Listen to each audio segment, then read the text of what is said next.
Hello, I'm Cal Newport. This is the first of 4 videos for the Digital Minimalism Book Club. This is where I answer questions from readers who pre-ordered 2 or more copies of Digital Minimalism. So thank you for doing that. I hope you have found someone meaningful to give your second copy to, and I hope you're enjoying the book. First, let me apologize. This first video was supposed to go out last week, so I'm running about a week behind. The good news is the reason I'm running a week behind is there's really been a lot of interest in the book. I've been doing a ton of press, a ton of interviews, TV, radio, podcast, and so on. So it's taken up more time than I thought. So that delayed us getting this started, but I'm glad that we are now rolling. So if you have already sent your questions, I thank you for it. If you have more questions or you have not sent a question yet, you can use Digital Minimalism at penguinrandomhouse.com. I believe that's the right address. You might want to double check. No, I think that's right. You can send your questions to that address, and we can add them to the long growing list we have of questions. Shorter is usually a little bit easier than longer for me to answer. As an aside, if you're interested in all this media I'm doing to find out a little bit more about the book, we're trying to keep up a running list at calnewport.com/media. It's going to run a little out of date, but we're doing our best to update it semi-regularly with links to the various podcasts I'm doing, the articles I've written, the interviews I've been in. So there's plenty of digital minimalism content there if you would like to go a little deeper. All right, so let's get to the questions. So I have a big pile of questions here. We'll get through some of them now. We'll keep going next week, the week after that, and the week after that, and see how many of these we can do. So let's jump right in. Do you personally watch TV? And if not, I'd love to hear more about what you do in your spare time. Well, it's a good question. I don't have a lot of spare time these days. I essentially have 2 hard full-time jobs. I also have 3 young kids, so I'm not exactly rich in spare time. I do occasionally watch shows with my boys. We like to watch Mythbusters and Mythbusters Junior in particular. We've been going through that series, and sometimes at night, my wife and I will have a chance to maybe watch an episode of a show or 2. That being said, I don't really follow very many shows. I tried to get into Game of Thrones a couple years ago. It didn't stick. But I like TV. I mean, I think there's high quality TV shows, and to watch it, especially with someone else, at a reasonable amount is fine. I just don't happen to do a lot of it. So in terms of my spare time, honestly, I spend a lot of it reading. This is the sort of secret life if you're a nonfiction idea author. What's often surprising for people to discover is how much of your time you actually have to spend reading. So I read all the time. I'm usually up early, somewhere between 5 or 6, and reading or working, and I read at night and anytime I can in between. Have you had any experience turning with grayscale filters on addicting technology? I've seen this trend. You make your screen grayscale on your screen. It should make the addicting technologies a little bit less addicting. I think this is too small. I think it's like putting your Oreos in a harder to open Tupperware container. You're kind of missing the forest for the trees. Get the Oreos out of your cupboard. Okay, so yeah, these things could be helpful. Digital minimalists are usually a lot more aggressive. They tend not to have very many addicting technologies on their phone in the first place. They're just in the habit of having relatively tight rules about when and how they use the technologies they do use, and all of it is driven towards the values and the things they care about. So these sort of small tweaks, they're fine. If you want to make your screen grayscale, look at your notifications, it can't hurt. But if you really want to succeed with digital minimalism, go for the big swings. Start from scratch, rebuild a digital life that supports your values. Be happy missing out on everything else. Here's a few from a long list of questions. I am under the impression that you check your email 1 to 2 times per day. When do you find the best time to check email is? I don't have a regular rule like that. I time block my days, and different days can be very different depending on what's going on. So there could be very heavy administrative days where I might have to spend a lot of time in my email. You can just ask my publicity team at Portfolio. At some point recently, we just canceled our weekly check-in call because we were already talking to each other 6 or 7 times a day. And then other days, like deep work days, I might not check it at all, or maybe look at it briefly. But from the outside sender's point of view, it's as if I don't check it, because I'll often go a day or 2 where I just don't respond to any emails because I'm working. I'm doing deep stuff. I'll get to that on another day. And so in my type of work, I don't have a regular time where I check email. I try to plan my days optimally. I try to plan my weeks optimally, and email fits into that plan however it fits into that plan. How often do you check text messages? I'm bad at text messages. I'm sort of notorious for this because I spend long portions of my day without my phone or without easy access to my phone. My family has come to learn this about me. They've made an uneasy peace with it. But again, the way I work, since I have full autonomy over my schedule as a tenured professor and a writer, when I'm working, I have time blocked my day, and I'm incredibly intense. If I'm working, I want to be working, and if I'm not working, I'm not working at all. So when I'm working during my workday, I don't web surf. I don't typically have my phone around. I'm not checking text messages. I'm not looking at whatever people do, because when I'm working, I'm working. If I want to relax or find other information or do something entertaining, then when I'm done working, I can do that, or I can schedule it. And so I'm sort of notoriously hard to reach when I'm working, but when I'm not, I'm easier to reach. How many cups of coffee do you drink a day? At least a pot, maybe more. I drink a lot of coffee. 130 is my cutoff. I don't know why, but my rule, instead of counting cups, is drink as much as you want, but stop at 130. I don't know. It seems to work. This was what I learned. Actually, I started drinking coffee. You want some insider information? When I was a student, a high school student, went to a public school in central New Jersey, and I, for whatever reason, I tested out and was able to start taking computer science classes at Princeton University, which was sort of nearby. And so I got in the habit of getting coffee from the Tiger Mart at the Exxon on my way. I would go during the middle of the day to lecture at Princeton and then come back for the rest of the day. And I got in the habit of drinking coffee at that lecture. And then after that, I became an addict, and now I drink way too much of it. But I guess it was Erdos who said a mathematician is essentially a machine that turns coffee into theorems. I subscribe to that. That's what I was taught at MIT. That's what I do. Lastly, in deep work, you write that Adam Grant emailed you a PowerPoint slide with data-driven observations about how to produce academic work at an optimum rate. I would kill for a copy of these slides. A lot of people have asked me for them. I was not a part of that working group. Adam just sent me it so I could see what he was working on, so I don't have permission to share them. I will tell you, they're probably not as exciting as you think. Us academics can kill the interest of a PowerPoint presentation faster than anyone else. We can take even the most interesting information and make it dry. My memory is there was a lot of pie charts about optimal time allocation. I think what's more important is just the fact that Adam and his working group were thinking systematically about what's the best way to work as a professor. That's actually probably more important than whatever tentative conclusions they had in this particular PowerPoint. So I'm sorry, but I can't send it to you. New question? Often I can't help myself, even if I start out with good intentions and a good goal task, from getting distracted and opening up too many tabs and jumping down too many rabbit holes with distracting sites like YouTube, Reddit, Google, News, Twitter, etc. At the same time, YouTube's an invaluable resource. Crowdsourced opinions on Reddit and Twitter can give a lot of insider tips and help focus, refine your research. Google News is really useful, blah, blah, blah. So a couple points about this. Probably, and I don't know exactly what type of work you're doing, you're probably placing too much emphasis on these sites and too much importance on what you're getting out of these sites. YouTube has valuable information, I agree. Reddit, I guess you can get some crowdsourced opinions. That might be true. Twitter, okay. Now you're starting to get in some dangerous territory. Anything interesting that happens on Twitter is going to be reported better the next day in a newspaper or a news site. So I don't know necessarily the value of getting breaking news on Twitter. So not knowing the work you do and talking more generally, I would say, based on my experience, especially in writing So Good They Can't Ignore You, working on hard things, working hard on hard things is almost certainly going to be more important. There's probably only a limited amount of value you're going to get by surfing around on these sites. And so first of all, I would be wary about that. I know a lot of serious writers, a lot of serious thinkers, a lot of serious entrepreneurs who would not report that surfing these attention economy conglomerates, these companies that make money off your time and attention, is somehow crucial to what they do. That's often a story we tell ourselves. Second, you got to get this rabbit hole habit kicked. We've just taught ourselves that, yeah, it's on the internet, things are interesting, I click and I look. That's just a learned habit. A lot of digital minimalists, myself included, don't web surf, right? If we need something from the internet, we go, we get it. We've just taught ourselves. It's just, we don't do it.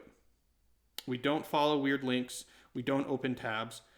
When we're working on specific things, and that's that. And you can actually kill yourself, or I mean, not kill yourself, but kick yourself of this habit of following down these rabbit holes. They're essentially just knee-jerk or automatic habits that your mind is taught. Then you can teach yourself not to do them. Something that really helps is if you're time blocking and are really in control of your schedule. If you're really in control of your schedule, that means I know what I'm supposed to be doing this hour. I believe that this is the right thing to do. I have a plan for how I'm going to do this. Maybe this thing involves me getting this from the internet, but because it's part of this plan I believe in, it's much, much easier to avoid saying, well, why don't I just click that recommendation on YouTube? Because that would be an invalidation of your whole commitment to a time block plan. If on the other hand, you're sort of a task list driven worker, or an inbox, even worse, inbox driven worker like a lot of people are, you just kind of do things all day until the day is over. It's much harder to convince yourself it's not worth clicking on that interesting link because, like, whatever, I have a whole day, I'm doing a lot of things when I look at this. So, if you're time blocked, if you're very specific and intentional about your time, you can weaken the attraction to these type of web surfing sites. It's something you can train. There's a lot of us out here who just don't web surf. It's a trained activity. I think you can do it. I recommend it. Thanks for taking the time to help out.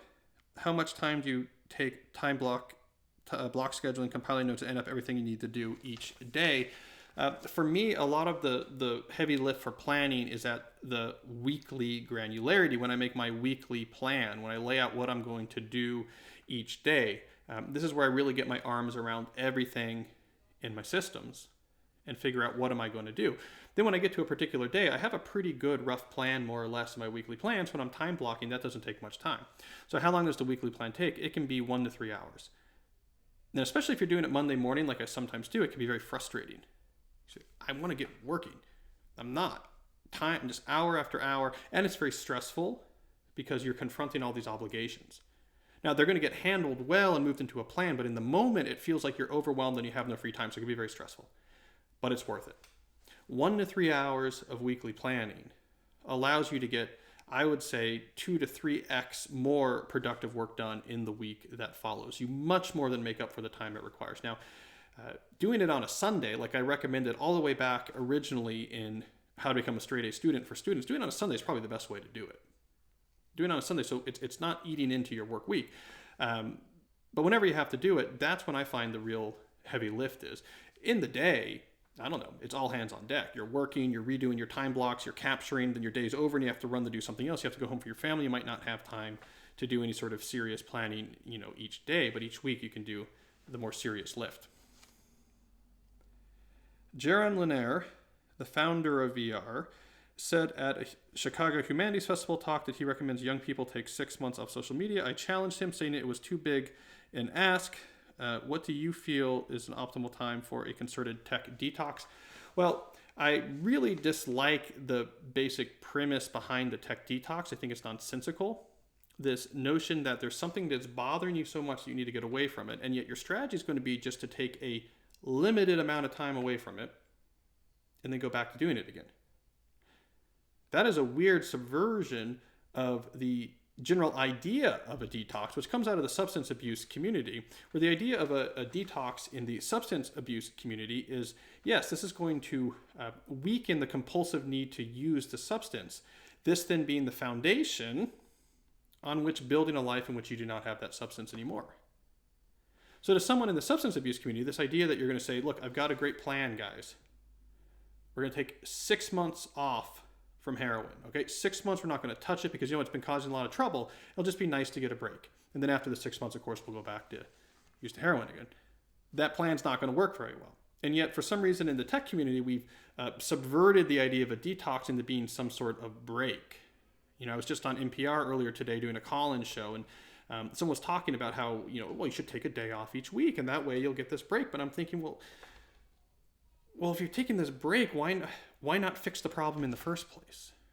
Right? If it's so bad you have to get away from it each week, why don't we actually fix it so that every day feels like that day that you take the break? And so this is why I talk about a declutter instead of a detox in digital minimalism, because what I'm saying is this is not a break, this is cleaning the slate. It's like what Marie Kondo would say, you don't take a break from the clothes in your closet and you put them all back in. You empty the whole thing. And only some things are going to earn their way back in, the things that you actually need, the things that are actually important to you. This is what I recommend people do with tech. So when I talk about 30 days, I don't like the word detox. What happens in 30-day declutter? Well, you're wiping your slate clean. You get away from all of the optional technologies that you can step away from without it causing immediate harm.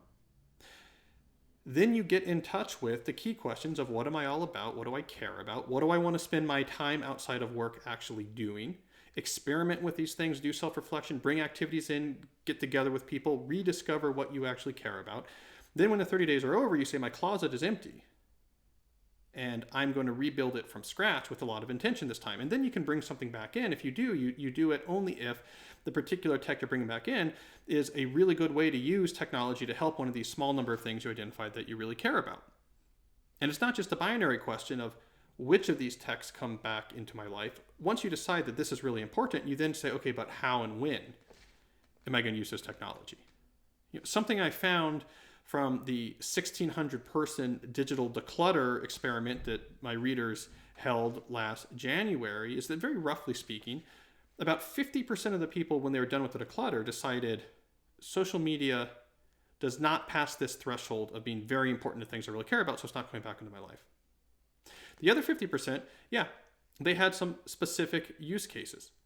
Social media supported something that was really valuable to them. But they didn't stop there because I'd given them very clear instructions. A lot of you were probably a part of this experiment. You can't just say in the end, I use this now. You have to say how and when. And so almost everyone who brought social media back into their life in some limited capacity did so not on their phone. That when they set these rules of how I want to use it, they realize there's almost no reason for me to be accessing this on my phone. There's nothing about the thing that gives me value from social media that means that I need to be doing this 100 times a day. And so almost everyone who did bring social media back is just accessing it on a desktop computer, maybe once or twice a week. So this is the right response to something like social media, not how long do I take a break? Just like you don't ask the alcoholic, how long are you going to take a break from alcohol? That doesn't solve the problem. And so if you take the digital minimalism approach, what you want to do is get enough space that you can figure out what you're really about and then rebuild your tech life from scratch very carefully and very intentionally, support your values, be happy missing out on everything else. It might involve social media, it might not, but everything is going to be used a lot more meaningfully. And to me, that's the smarter way to tackle this issue. I am a graduate student that's in the communication and advocacy program with a focus on strategic communications. My job, which helps waive my tuition, requires me to post onto a Facebook page and other social media outlets. This does not allow me to take breaks from social media because it's my job to post 2 times a week. Great. So if you're going to do something like the digital declutter, I talk about in the book how if there's particular text that you want to try to take a break from, you want to get space from, but you have some limited reason you have to use it, just set some rules about those limited uses, fence that off, and then otherwise don't touch it. This is really easy. You have to post something professionally 2 times a week. Great. Those 2 times a week, you go on, it'll take you about 5 minutes, you can do the post. Get it off your phone, keep it just on your computer. I would recommend every time you do this, each of the 2 weeks, change your password. There's something annoying, don't save it, have it written down on a post-it note so it's just a pain. Not crazy, but you got to take this thing out and type in a really long password. You log in, you do your post, you change the password, you write the new one down, you put it in your desk drawer. So you can't just impulsively look at this thing. And it's fine. It's not going to hurt you. You have to go on Facebook in 10 minutes just on your desktop twice a week. It's barely going to have an impact in your life. What you're trying to get away from is not necessarily the specific technology so much as this. When you do this all the time, it pushes out everything else.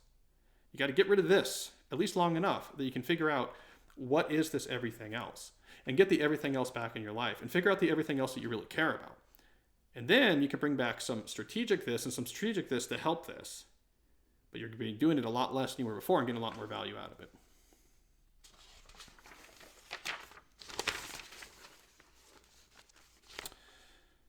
All right, so here's a collection of questions from one reader. Let's go through these. This is about blogging. I'm a big blog nerd. I've been blogging at calnewport.com since 2007. And so I'm a big believer in blogs. I still am.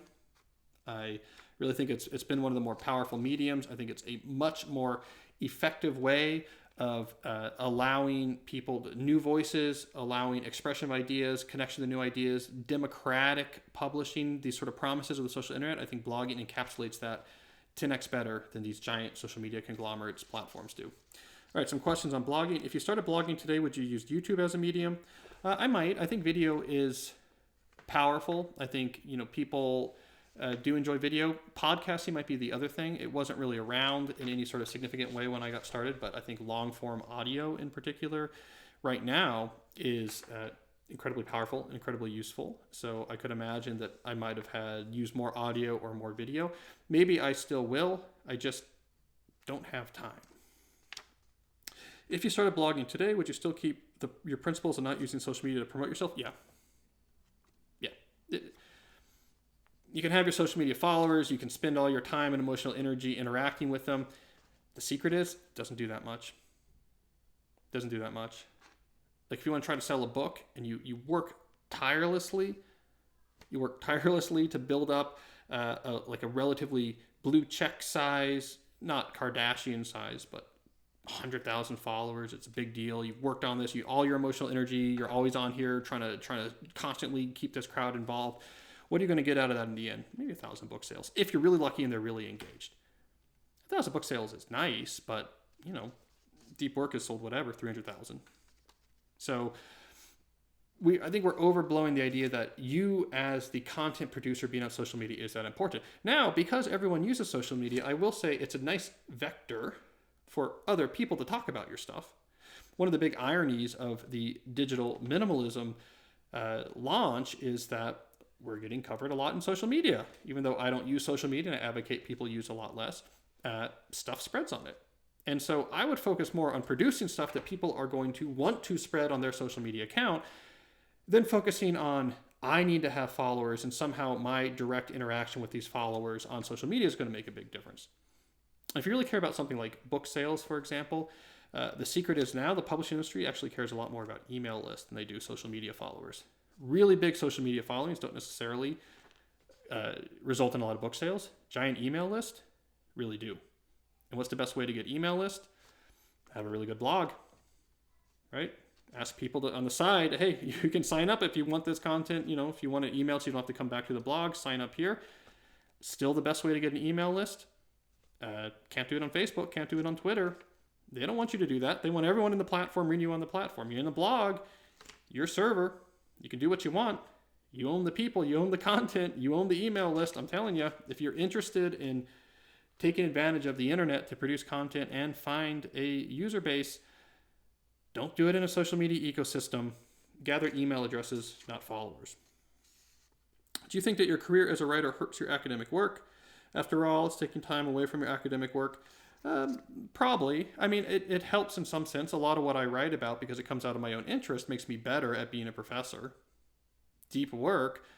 I talked about in deep work, I doubled my publication output the year I wrote it because I got my deep work habits in order because I spent a couple of years figuring out how to do deep work really well. So that was very helpful. Ended up getting tenure early in a distinguished professorship. That book probably helped.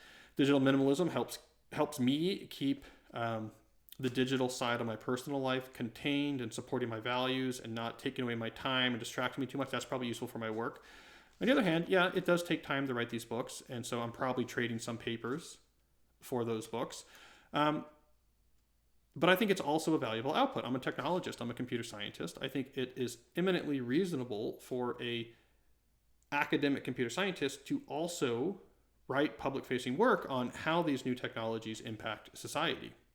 So I think not all scientists need to be doing this, but it's very reasonable for some scientists to say, I am spending some of my time to turn public-facing and prognosticate and think and do social criticism on what's the impacts of the type of stuff that my field works on society writ large. And so in that sense, I don't necessarily see it as this is taken away from this. Instead of what I do as a professor is a lot of this, peer-reviewed publications, and some of this, public-facing social criticism. They're both useful and reasonable outputs for someone in my position. However, my problems arise with mid to long-term planning.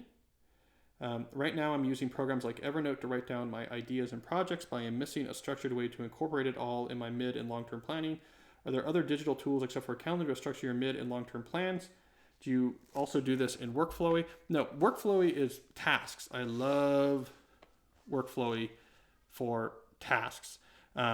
It's great. If you saw the video, the pre-order bonus video where I walked through, I showed you how to use Workflowy. It's great because it's simple. It's low friction. It's list. You can indent list. You can tag. Low friction. You can have a lot of well-organized tasks. You can find them by category. I love it. I think it solves a ton of the overhead and friction problems of OmniFocus. You lose a lot of features, but 99% of us don't need those features. So what about mid to long-term planning? Like, for example, I keep a research plan that's typically on about the semester scale. What am I working on this semester with my academic research? I have a writing plan, usually also queued to the semester calendar. So what's going on with my writing? Like what's going on with the book I'm working on? What's going on with various articles that are in my queue? What program do I use to actually make those plans and to follow those plans? Text files. Text files. Don't make things too confusing. Text files, you can do whatever you want. You can write long form narrative text if that's useful. You can have list.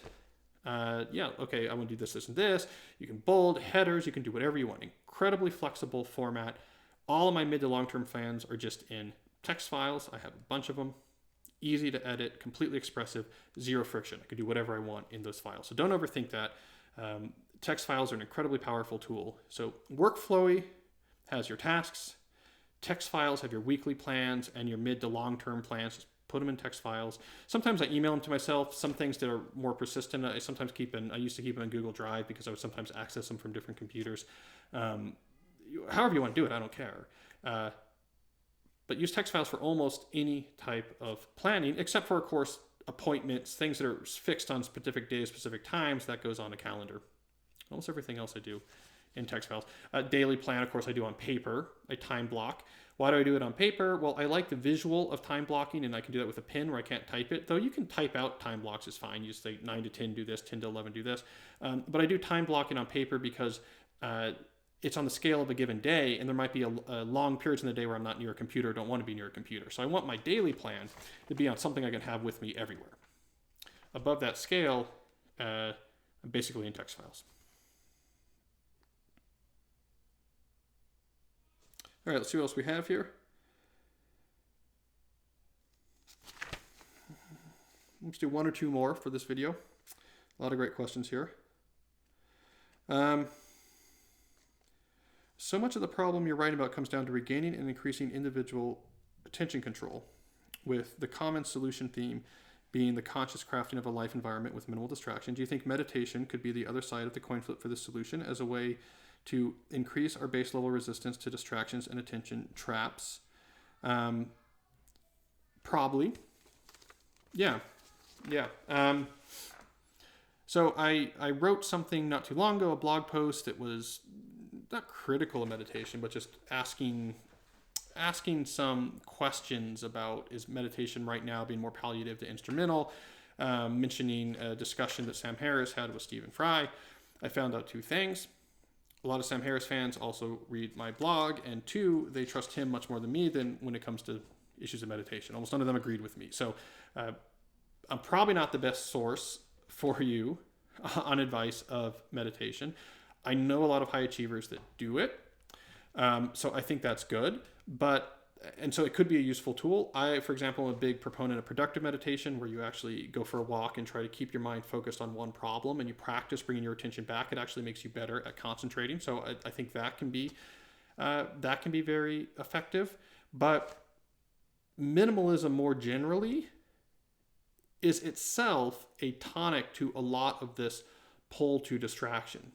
So when you intentionally build your life from scratch, so in this particular case, your digital life, and say, I'm putting in these tools to do particular things that I care about, and these are the digital tools I use, you don't feel the same pull to the other stuff.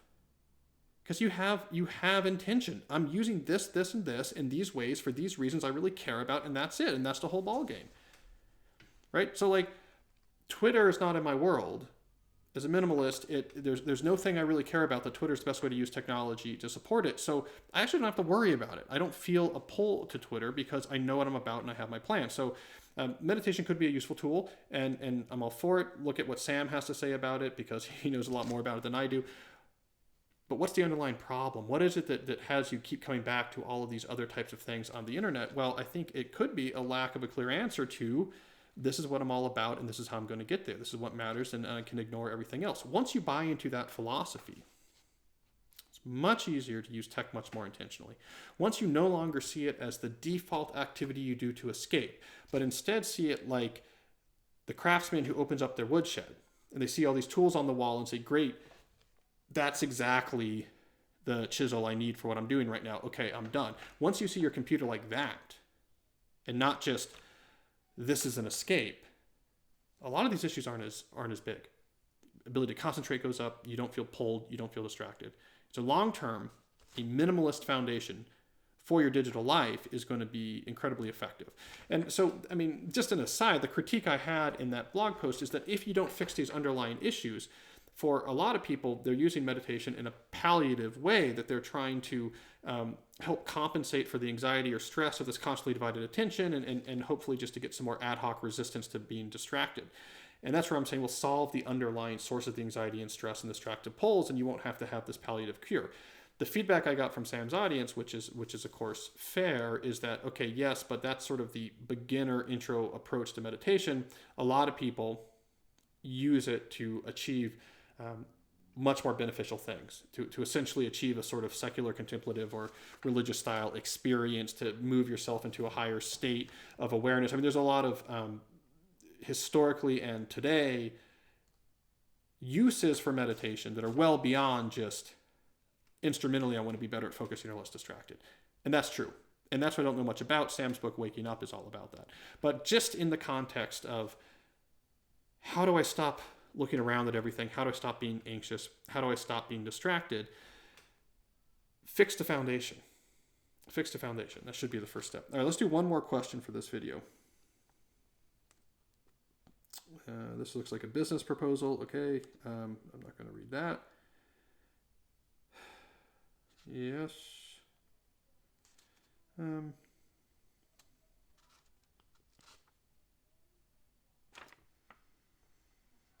digital minimalism, my question is actually about parenting strategies.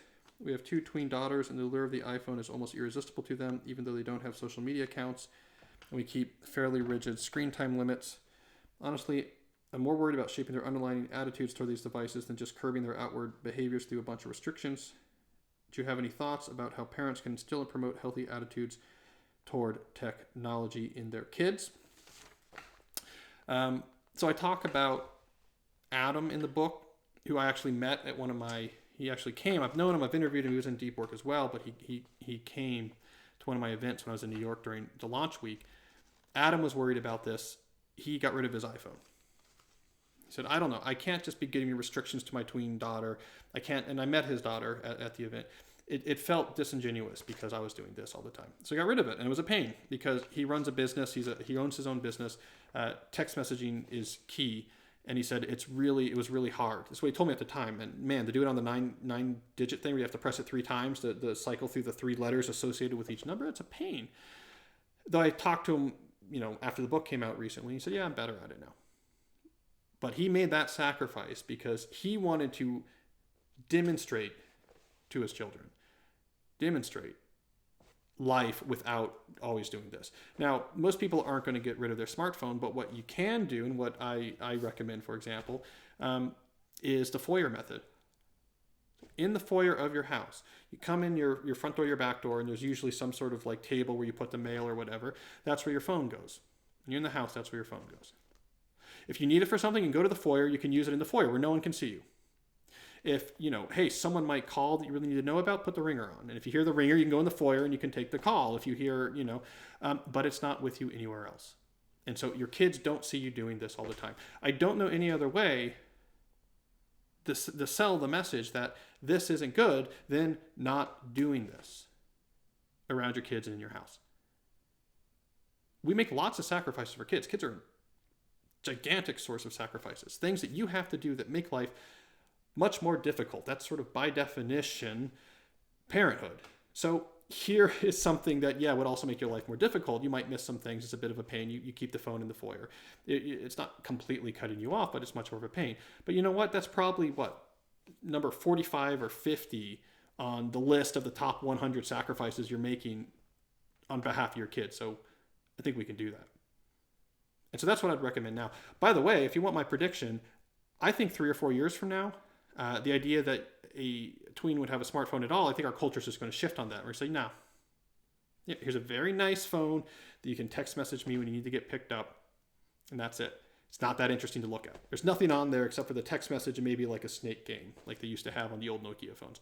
I think we're going there because the research is getting pretty alarming about the mental health and physical health effects of social media and smartphones on kids of that age. If that literature continues to develop in the general direction it seems to be developing, I think our culture is just going to shift on that. I think when my kids get to that age, it's not going to be that unusual, this idea that you would say, of course, they can't have a smartphone. But right now, if you have kids that age, be the change you want to see in the world. Phone in the foyer. Show them, hey, something bad happened. I missed something. I didn't have my phone. I didn't hear it ring. I was upstairs with you guys. I missed this thing, and whatever. And you know what, though? It's okay. And I survived. And you know what? I was with you guys, and that was more important. Be the change you want to see in the world.